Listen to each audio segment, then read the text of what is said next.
Op Garage Racer, and here it is, the long-awaited second episode of our Stage 3 drum. And today we will tell you what kind of power you will get on Stage 1 on a completely in stock tune engine internals. We will also touch on a very popular question, how much downpipe gives. We will measure this car on stock firmware with downpipe and compare it with stock tune from the previous video, as well as on Stage 1 with downpipe. We will also touch upon the question whether it is worth to fill the firmware under 98 gasoline or to fill under 95 gasoline and not to worry. We will show you the difference in power on them. And also compete against our old rivals and see who we've overtaken on Stage 1 and who we haven't yet. So get your popcorn ready and let's go.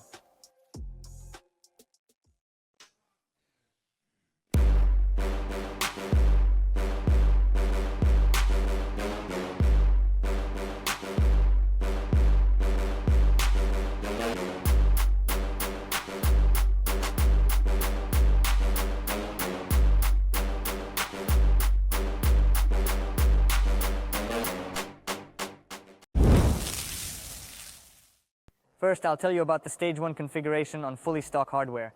For the dyno measurements, we once again visited our friends at Dark Horse, the same place where we did the previous tests. There we flashed Stage 1 for 95 octane fuel, and now we're going to show you a little insert.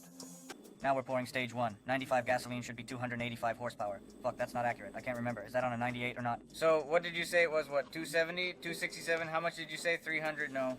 Anyway, I think it will be 285. Now I'll look at the Bootmod site. I just can't remember if it's for 95 or 98 gasoline. What do we have here? After pouring it in, we need 3 measurements for adaptation. The first one was 275. Then we added water. It became 282, but they promised 284 and a half. According to the measurements, we initially got between 278 and 282 horsepower, which was slightly less than expected.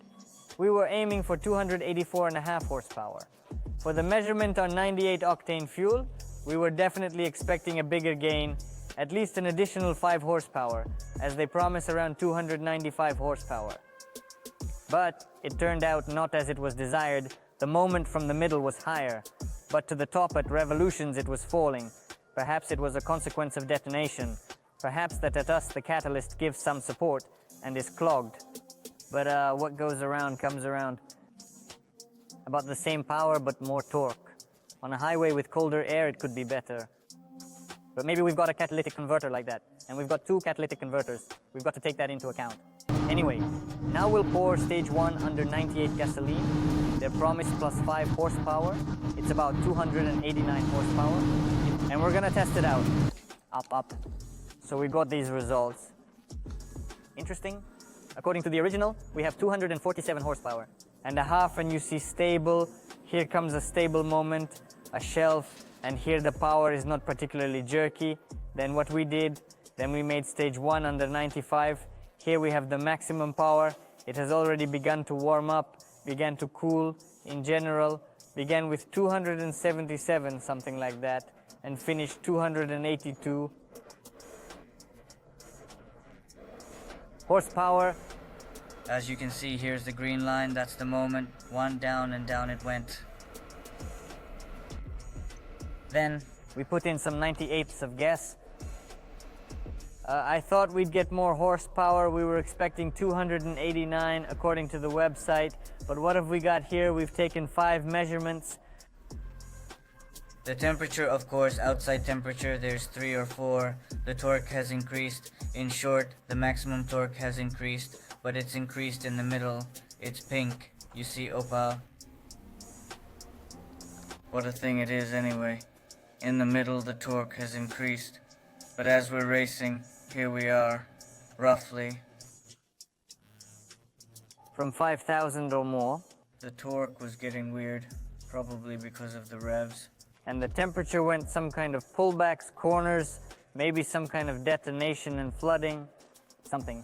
Well, in general, there is an increase in torque, but for whatever reason, we didn't shoot any logs. It could have been anything. That is average, with 98 fuel, more turbo blowing and more torque, since we have 9 or 14 to 13 degrees outside right now. And here we have 30, so we might not have gotten this issue outside. So, I'm going to drive a 98 and recommend a 95 to my customers.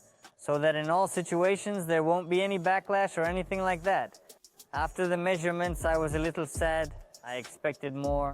I went to Boryspolskaya to measure how the car goes.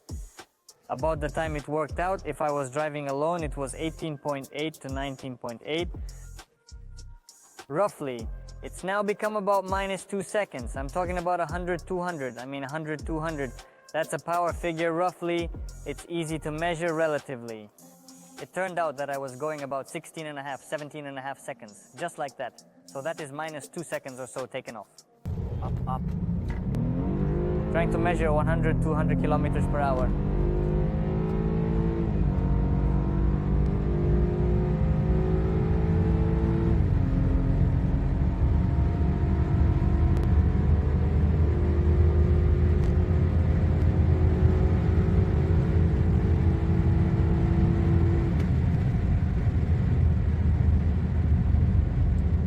(17.8), and there's a little bit of a hill.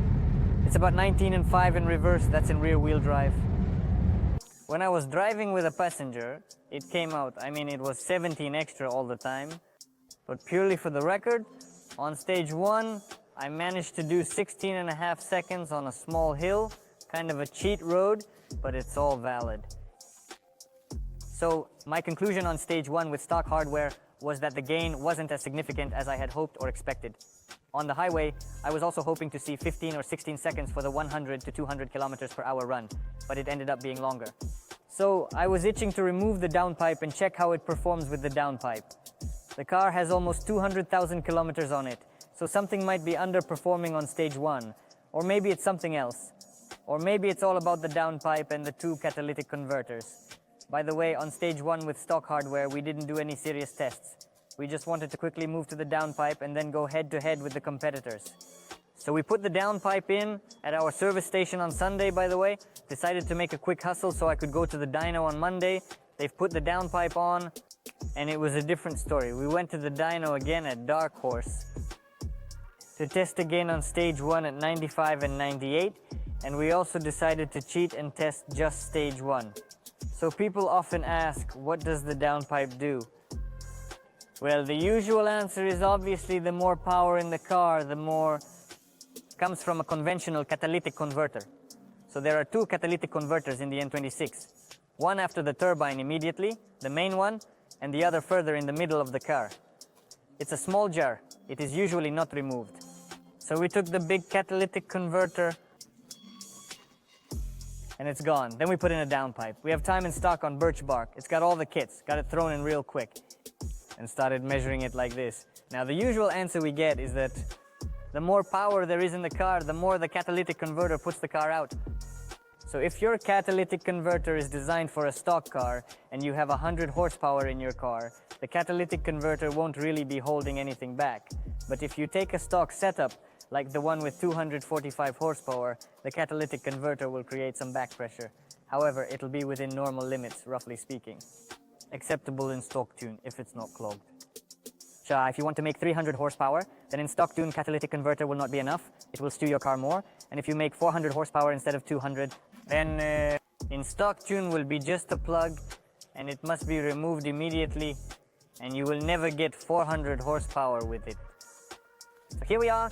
What have we got in the stock tune? Up. We've done a full stock tune measurement, just stock firmware. And now we've got a car with a downpipe. We used to have 248 horsepower in stock tune without the downpipe. That's the maximum on the original. And now we've got all stock tune, just the downpipe, and we've got 65 horsepower. So there's about an 8 horsepower difference. That's the first measurement. It was 27 degrees in the box. Then it got really hot after the first measurement. We got a second measurement, 253, also 30 degrees. That added up to, what's it say? 5 horsepower in short. And then the last measurement, 262, that added about 12 horsepowers, also 30 degrees. So it's kind of unstable, but you can see the difference between 5 and 12 horsepowers. So it's hard to say exactly how much the downpipe adds, it's hard to say. Could it be something to do with the intermediate catalytic converter? If we had a straight track, maybe it would be more stable. Maybe it has to do with the outside air. In short, I think if you're driving at 10 or 15 degrees Celsius on the highway, where the airflow is better, it would perform better than with the kind of intake we have here. On the highway, the airflow is better, so the power probably increased more. But you should understand that the more power in the car, the more influence. Downpipe. That is, the less power it has, the less it affects. As we can see, even on the stock tune, we had 246, 247 horsepower on the stock tune. Here, we got stable from 253 to 262. So the increase was from 5 to about 15 horsepower. If you subtract 246 from 262, it gives you a range of 5 to 15 horsepower. But on average, I think it was around 8 or 9 horsepower, depending on the conditions. So we can immediately draw conclusions compared to our previous competitors that the 535 with a downpipe gained more power than the stock version, that's for sure. And the 335 with a downpipe also gained around 10, 15 or even 20 horsepower from it. Then we did our much anticipated measurements on stage 1 with 95 octane fuel. And here we encountered some confusion and bewilderment. We got power gains with the downpipe on stage 1 with 95 octane fuel, about the same as you'd get without the downpipe with a normal catalytic converter. I mean, it was weird as we had just gotten a boost on the stock tune, and on stage 1 we expected to get an even bigger boost. But we didn't see any significant increase, which was strange. However, we didn't get discouraged and decided to flash stage 1 with 98 octane fuel, and that's when everything took off and clicked. After several runs, we reached 292 horsepower. Bootmod promises 289.5 on 98 octane fuel with stock hardware. They don't make any promises for the downpipe. But as you can see, in our case, it's possible that our catalytic converter was clogged or had poor flow capacity. And on stage 1 without the downpipe, everything was transformed and we got a power of almost as the stage 2. I mean, on stage 2 it promises us 299 horsepower and we've got 292. Think about it, that's the gain without the downpipe. So we've got about 10 horsepower here. So back then we had 282 horsepower and now we've got 292. To put the downpipe question to rest once and for all, I'll add another real-life example. That 328 from the previous video, which beat everyone, is rear-wheel drive with stage 1 and a downpipe. Before we installed the downpipe, we measured it on stock hardware with stage 1. It didn't really perform well, so we weren't sure if something was off with the tune. Eventually, we removed the catalytic converter, installed the downpipe, and the car literally took off. Transforming, it immediately started clocking its normal times on stage 1 and began overtaking everyone. So, what's the conclusion about the catalytic converter? I recommend replacing it with a downpipe for everyone. Remove that restriction, whatever the condition of your catalytic converter is, just get rid of it and forget about it.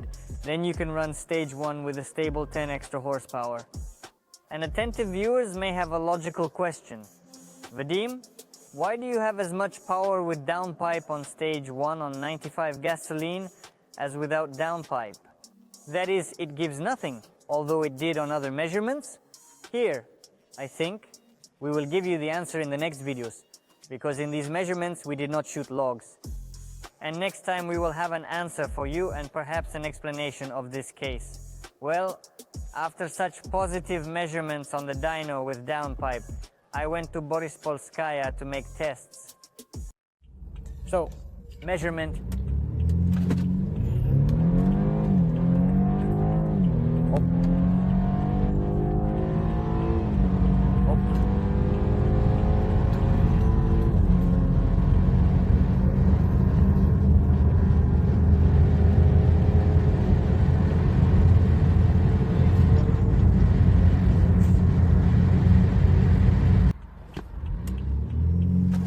Up. Okay. Oh. Got it, 485. And what I'll tell you about the 0-100 metering, if we have, as was the case when we were on stage 1, with stock internals, with a passenger, we had a time of about 5 and 5, but it was a big passenger, 100 pounds or so. In one body, it was roughly getting 5 and 3, 5 and 2, that's what I said. I didn't measure it exactly, but it would be about that time. Now we've got on the downpipe. I got a time of about 495, that's steady. Everywhere I go, I have 498, 495, sometimes 410, 485, 48, but that's kind of rare. Most of the time, 495, which means we've been left the zone in 5 seconds. Come to think of it, on stage 1 on 98 gasoline with the downpipe, we broke the 5-second mark. This was with just me in the car and a lot of junk, by the way, about 5 charge pipes in the trunk. So, for those interested in the 0-100 performance, on stock, I personally had 595. On stage 1 would be in one body 5 and 2, 5 and 3, that's it, 5 and 15. And on stage 1 with the downpipe, we got 495, which is about a second off the stock tune. I think that's a cool result. And right then, I had a thought. About 5 years ago, when I was building my turbo E46, I wrote a post on Drive saying that I wanted to break the 5-second 0-100 mark on rear-wheel drive with the turbo E46. It had a 2.8 engine, and I also aimed to cross the 300 kilometers per hour speed. And then I thought, damn, what's 5 seconds to 100 in 2021? It's just a simple 328 at the bottom of the market, even with 200,000 kilometers on it. With stage 1 and a downpipe, it just goes. This showed that it hasn't lost any power, it just consistently delivers its results. Since some of our clients, and not just ours, might not achieve such results on rear-wheel drive, they start wondering why their car is doing 5.5, 5.7, or 5.2. Well, I'm telling you, it's because there's wheel spin, and that's not objective. We took an objective, simple car with all-wheel drive for you, in which you don't have to worry about the rear tires or traction. It just hits 0-100 every time. Now, the other side of the coin is that we're getting a lot of roll races.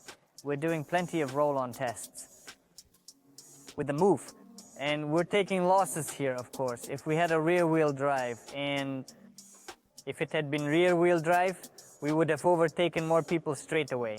Then I measured 100, 200, and then I got the long-awaited results. Finally, with the downpipe, we broke the 15-second mark. It was a bit downhill, but the measurement is valid. Even when we went in the other direction, it was still just over 15 seconds, but we were consistently coming in under 16. So we got a normal expected time, just like in the previous videos about the 328. So 100, 200 on full drive with a hill towards Kiev stage 1.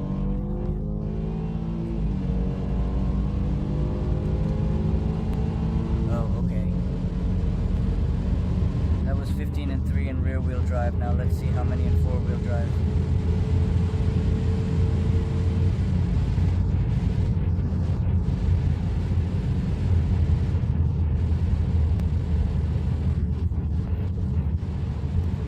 First on the list is the 535 rear-wheel drive with the downpipe.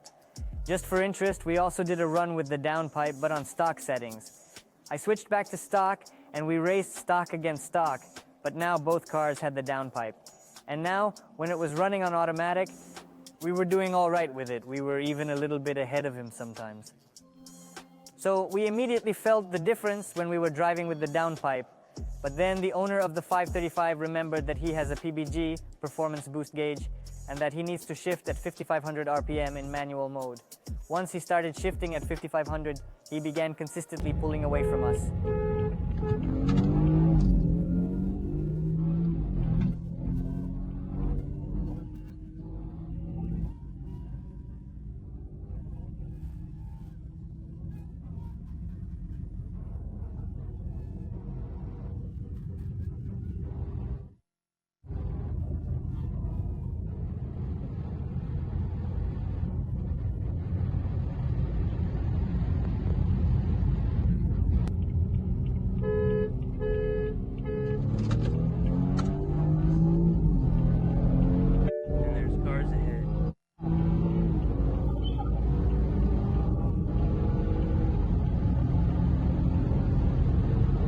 Driving in the fast lane.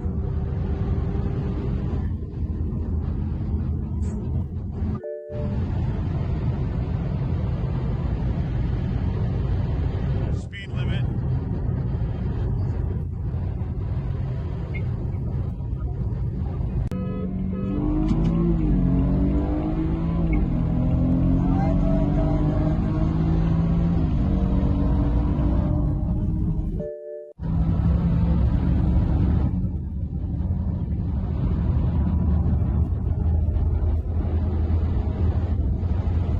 And then something incredible happened.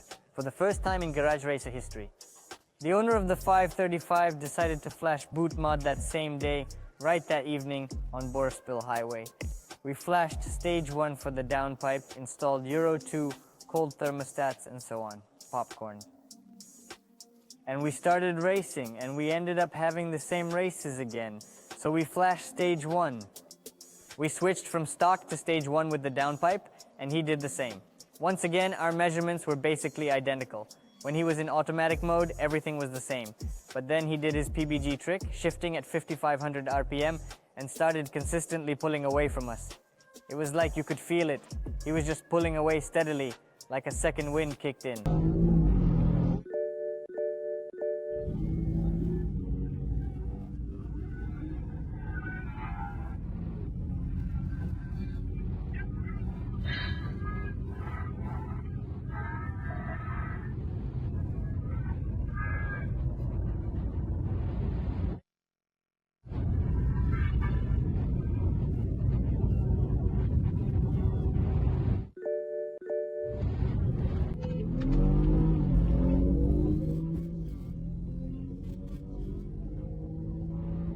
Come on, come on, come on, come on.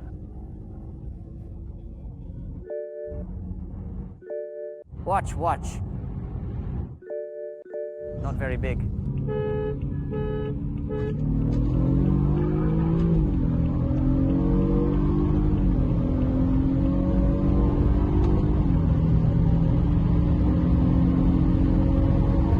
But with this 535, there was an unfortunate situation. We removed the speed limit on the stage.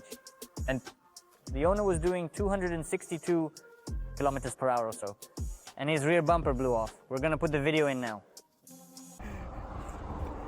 Guys, emergency activation. Bootmod breaks the bumper.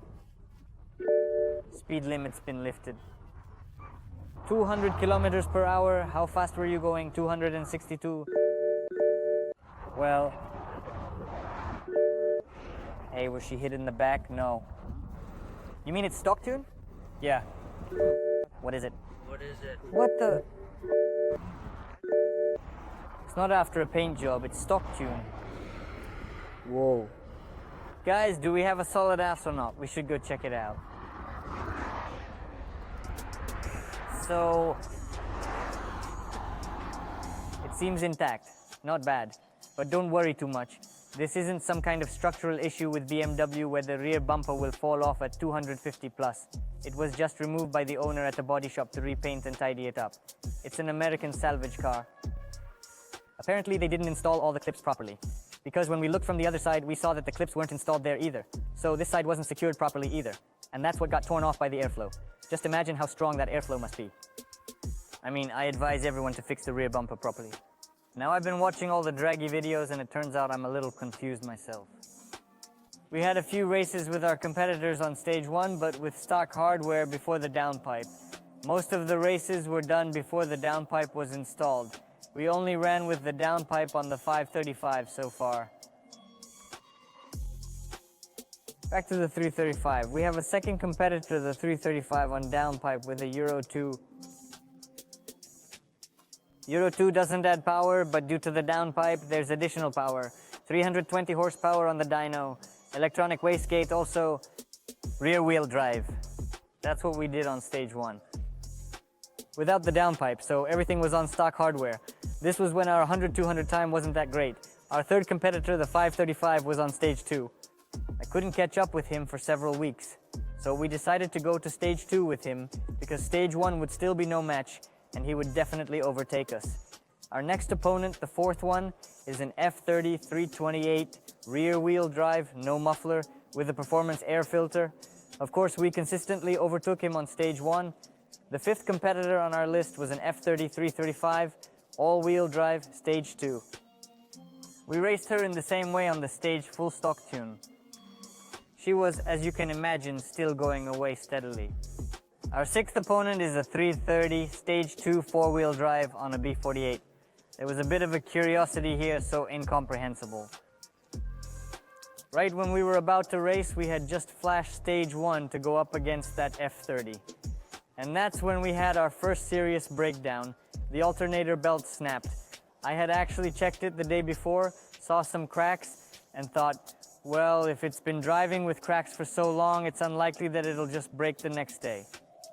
But the next day, we were pushing it hard, and during the last race, after I had raced a few competitors, about 4 of them, and right at the end, that's when the belt snapped. It was night, and I had to drive without power steering all the way to the left bank, not far from Borispil Highway. So the race with that 330 didn't happen when we were on stage 1 with completely stock hardware. And our 7th competitor is a 535 in full stock tune, LED optics, black and blue. And we, as expected, overtook her on the first stage. Well, at least we beat someone. Well, it's clear that we overtook the 328 on stock, but for now, we've lost 2 competitors from the previous races. And the white 535, well, it later switched to stage 1 and overtook us after that. In the end, our list of competitors kind of ran out. Then, while I was racing on stage 1 with the Downpipe and 98 octane fuel, we came across another very interesting competitor. You've all probably heard, maybe just by the side, that the F30 320 doesn't respond to chip tuning, that it has some different pistons, and there's this nonsense about it not holding up and so on. Look, we had a competitor, a 320 with a Downpipe. Since the driver claims it's on stage 1.5, it's something like stage 2. On the dyno, it showed 278 horsepower. And she raced me.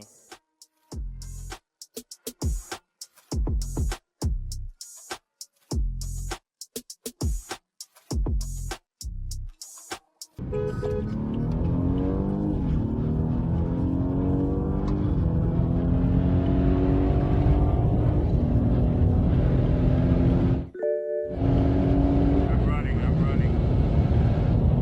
So look, the G30 barely takes me for a second. Well, it is now.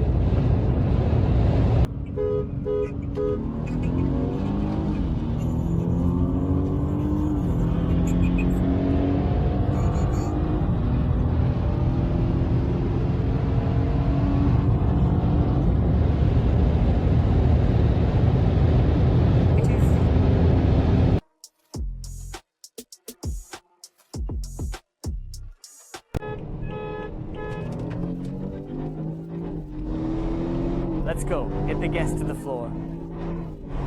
Let's go! Gas to the floor! Come on! We're just on the inside radius. Look, we're holding on, holding on. He's starting to go. He's got more horsepower, look. Yes!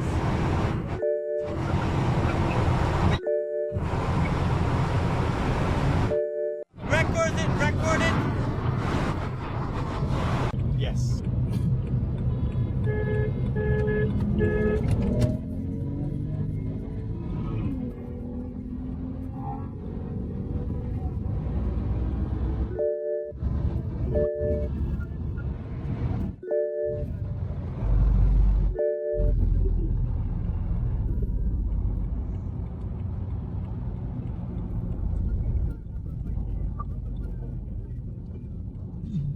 So the video is coming to an end. What are the conclusions? The car on stage 1 pulls faster and the power is almost exactly as claimed. With the downpipe, the car really flies, hitting 5 seconds, like the old sports cars, like the M3. Faster than the E46 M3, by the way, just to point that out. So we were going 495. Then the downpipe gives the power significant. The motor survived. Haters. The previous competitors from the video, some of them are already defeated. So, what's next? We move on to stage 2. We'll test different fuels and see what the intercooler actually gives in terms of power. Because these myths about the intercooler not doing anything and just heating the air are starting to drive me crazy. Go back to school and study some physics. We'll show you what the intercooler really does. We'll show what we can push or have pushed out of this car on E30. With the right fuel, it should be around 320 horsepower. Yes, will our engine survive stage 2 with over 300 horsepower? Many haters even think it won't handle 300. We'll be assembling the rods at Borispil, so we'll check all this out. So we still have a lot of myths left. I think you'll be interested. I think you're enjoying our project and you can give us a big like for the fact that we take risks with our time, show you interesting content. and doing experiments like this. So write comments what you want to learn from this project, what ideas you have. And we're off to new videos. And by the way, don't forget about our promotion. The first 5 viewers to guess on which stage, on which config, and how much power this motor will blow. And no, not that one, but this one. To those we send $10 each, or we have free suspension diagnostics at any of our services. So post in the comments and we'll be on our way.